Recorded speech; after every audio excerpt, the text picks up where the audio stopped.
அண்மைச் செய்தி. தமிழ்நாடு முதலமைச்சர் கோரிய நிதியை தராமல் பேரிடரில் சிக்கி தவிக்கும் தமிழ்நாட்டு மக்களை மாண்புமிகு ஒன்றிய நிதியமைச்சர் அவமானப்படுத்தியுள்ளார் என நிதி மற்றும் மனிதவள மேலாண்மை துறை அமைச்சர் திரு தங்கம் தென்னரசு குற்றம் சாட்டியிருக்கிறார். விவரங்களை செய்தியாளர் பாஸ்கரன் வழங்க கேட்கலாம். பாஸ்கரன் வணக்கம். அமைச்சர் தங்கம் தென்னரசு குற்றச்சாட்டின் முழு பின்னணி என்ன விவரிங்க? சென்னை உள்ளிட்ட 4 மாவட்டங்களில் ஏற்பட்ட பாதிப்பும் தென் மாவட்டங்களில் ஏற்பட்ட பாதிப்பு குறித்து இந்தியாவில் இருக்கக்கூடிய அனைவருக்கும் தெரிந்திருக்கிறது. மத்திய நிதியமைச்சருக்கு மட்டும் தெரியவில்லை. ஏதோ எதிரி நாட்டின் மீது போர் தொடுக்கும் வகையில நிதியமைச்சருடைய நேற்று செய்தியாளர் சந்திப்பினுடைய பதில்கள் அமைந்திருக்கிறதாக அமைச்சர் சுட்டிக்காட்டியிருக்கிறார். பிரதமரை சந்தித்து கோரிக்கை வைக்கப்பட்டது. பிரதமரும் அந்த கோரிக்கை தொடர்பாக உடனடியாக நடவடிக்கை எடுப்பதாக கூறியிருக்கிறார். தமிழக அரசின் சார்பாக வைக்கப்பட்ட முக்கிய கோரிக்கை இந்த பேரிடருக்காக தேசிய பேரிடராக அறிவிக்க வேண்டும். வரலாறு காணாத மழையின் காரணமாக ஏற்பட்ட பாதிப்புக்காக 21,692 கோடி ரூபாய் நிதி ஒதுக்க வேண்டும் என்று கோரப்பட்டிருக்கிறது. கடும் பேரிடராக அறிவிக்க வேண்டும் என்ற கோரிக்கையும் 21,000 கோடி நிவாரண நிதியும் தர வேண்டும் என்ற கோரிக்கை நிதி வைக்கப்பட்டது. ஆனால் அது தரவில்லை. அதற்கு மாறாக திமுக அரசையும் முதலமைச்சரையும் அவமானப்படுத்துவதாக நினைத்து தமிழ்நாட்டு மக்களை அவமானப்படுத்தியிருக்கிறார் நிதியமைச்சர் நிர்மலா சீதாராமன் என்பதை சுட்டிக்காட்டியிருக்கிறார்.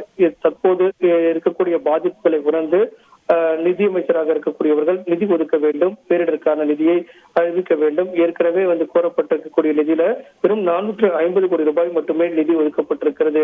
ஆனால் பாதிப்பு என்பது அதிகமாக இருக்கிறது.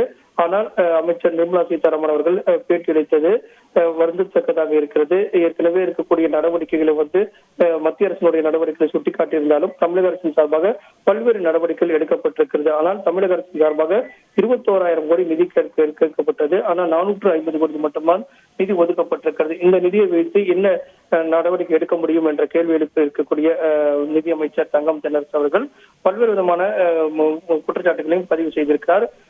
இந்த நிதியெல்லாம் போதாது, பேரிடராக அறிவிக்க வேண்டும் என்ற கோரிக்கை முன்வைக்கப்பட்டிருந்த போதும் கூட அதற்கான எந்த விதமான நடவடிக்கையும் எடுக்கவில்லை. சென்னையில் ஏற்பட்ட பெருவெள்ளத்தை, தென் மாவட்டத்தில் ஏற்பட்ட வரலாறு காணாத இந்த வெள்ளத்தை கடும் பேரிடராக அறிவித்து NDRF நிதி எனப்படக்கூடிய கூடுதல் நிதி ஒதுக்கப்பட வேண்டும் என்ற கோரிக்கை தான் முன்வைக்கப்பட்டது. ஆனால் NDRF அதாவது தேசிய பேரிடர் அந்த நிதியிலிருந்து நிதி எதுவும் ஒதுக்கீடு செய்யப்படவில்லை. மத்திய அரசிலிருந்து 450 கோடி ரூபாய் நிதி ஒதுக்கப்பட்டிருக்கிறது. SDRF நிதி மத்திய அரசு தமிழக அரசுக்கு கொடுக்க வேண்டிய நிதி தான் அது என்பது சுட்டிக்காட்ட கூடுதலான நிதி இல்லை என்பதையும் சுட்டிக்காட்டியிருக்கிறார். 2015ஆம் ஆண்டு ஏற்பட்ட அந்த பெருவெள்ளத்துல பெரும் நிதி கோரப்பட்டது. 5,884 கோடி ரூபாய் மட்டுமே விடுவிக்கப்பட்டது. ஆனால் இப்போது ஏற்பட்டிருக்கக்கூடிய பாதிப்பு என்பது அதிகமான பாதிப்பு. அதை கருத்தில் கொண்டு நிதி ஒதுக்க வேண்டும். பாரத பிரதமரை இரவில் சந்தித்தார் அப்படிங்கிற குற்றச்சாட்டை நிர்மலா சீதாராமன் அவர்கள் வைத்திருக்கார். அதற்கு பதிலளித்திருக்கக்கூடிய நிதியமைச்சர் தங்கம் தென்னரசு அவர்கள் நிதி அதாவது அந்த நேரம் ஒதுக்கப்பட்டது பிரதமர் அலுவலகம் தான் நேரத்தை மாற்றியது. முதலில் மதியம் 12:30 மணி அளவுல நேரம் ஒதுக்கப்பட்டது. அதற்கு பிறகு இரவு 10:30 மணி அளவுல நேரம் ஒதுக்கப்பட்டது. இது பிரதமர் அலுவலகம் தானே தவிர முதலமைச்சர் அல்ல. அந்த நேரத்தை கேட்டு பெற்றதும் அந்த நேரத்தை சந்தித்ததும் தமிழக முதலமைச்சருடைய உந்துதல் இல்லை. உடனடியாக அந்த பாரத பிரதமர் அலுவலகம் மேற்கொண்ட நடவடிக்கை தான் என்பதையும் சுட்டிக்காட்டியிருக்கிறார். இது போன்ற பல்வேறு விதமான தகவல்களை பதிவு செய்து ஒரே நாடு ஒரே தேசம் என்பதில் உண்மையான அக்கறை இருப்பதாக இருந்தால் தமிழ்நாட்டில் நடந்த பாதிப்புகளை கடும் பேரிடராக அறிவிக்க வேண்டும், தமிழக அரசுக்கு கோரி இருக்கக்கூடிய நிவாரண நிதியை உடனடியாக விடுவிக்க வேண்டும் என்பதுதான் இந்த அறிக்கையினுடைய முழு சாராம்சமாக உள்ளது. ரைட் பாஸ்கர், அமைச்சர் உதயநிதியோட கருத்துக்கும் மத்திய அமைச்சர் நிர்மலா சீதாராமன் எதிர்ப்பு தெரிவித்திருந்தார்.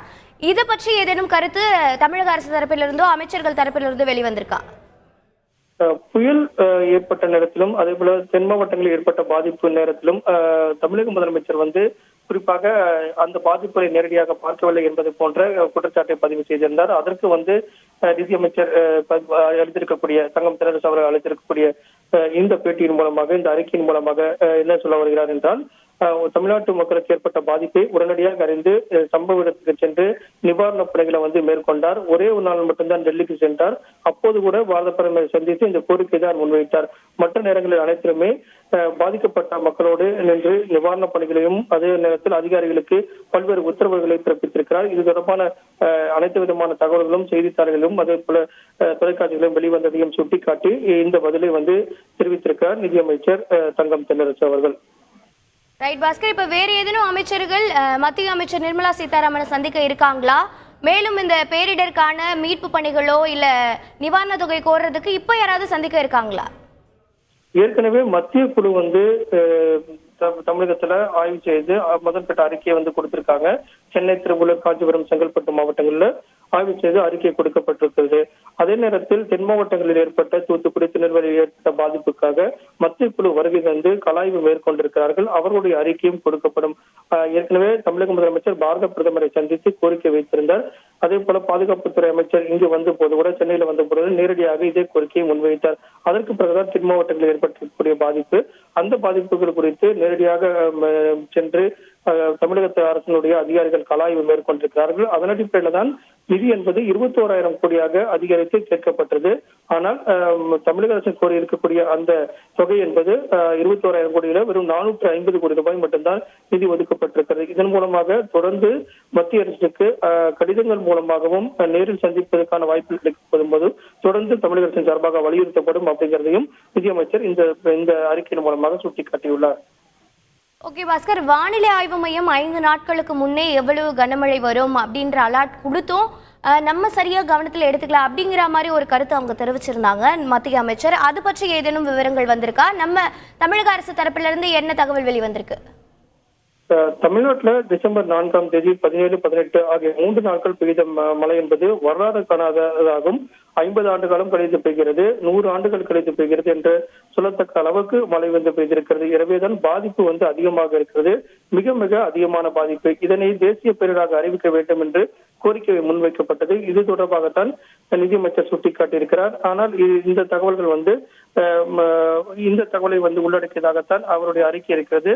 இதை அடிப்படையாக கொண்டுதான் மத்திய அரசிடம் வந்து தமிழக அரசு கடும் பேரிடராக இதை அறிவிக்க வேண்டும், கலாமிட்டி ஆஃப் சிவியர் நேச்சர் என்ற அடிப்படையில கடும் பேரிடராக அறிவிக்க வேண்டும். அதற்கான தொகை 21,000 கோடி என்பதையும் சுட்டிக்காட்டிதான் இந்த அறிக்கையை வந்து வெளியிட்டிருக்கார். பாதிப்புகளையும் பாதிக்கப்பட்ட மக்களையும் அடைந்த துயரங்களையும் அனுபவிக்கக்கூடிய துயரங்களையும் கவனத்தில் கொள்ள வேண்டும், தேசிய பேரிடராக அறிவிக்க முடியாது என்று அவர் கூறியிருப்பது வந்து வருந்தத்தக்கது.